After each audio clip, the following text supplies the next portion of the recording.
Here we are given x to the x root x is equal to x root x to the x, and we have been asked to find the value of x.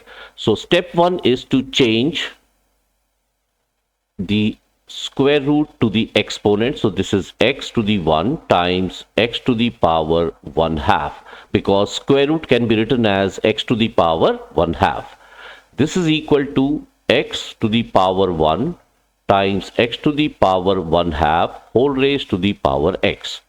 Now using the law of exponents, a to the power m times a to the power n, it becomes a to the power m plus n. So this will be x to the power x to the power 1 plus 1 half is equal to x to the power 1 plus 1 half whole raised to the power x. Further simplifying, we get x to the power 3 by 2 equals to x to the power 3 by 2 whole raised to the power x. Now, we know a to the power m to the power n. It is a to the power m times n.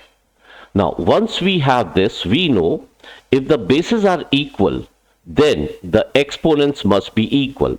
Over here, the bases are x. So we have x to the power 3 by 2 equals to 3 by 2 x.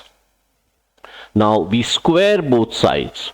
So if we square both sides, we get x to the power 3 equals to 3 3s are 9 over 4 times x squared. Now because over here in this case x cannot be 0, so we divide both the sides by x square. So we have x cube over x square is equal to 9 over 4 times x square over x square, and we get x is equal to 9 over 4. So the value of x for this question shall be x is equal to 9 over 4. Thank you for watching.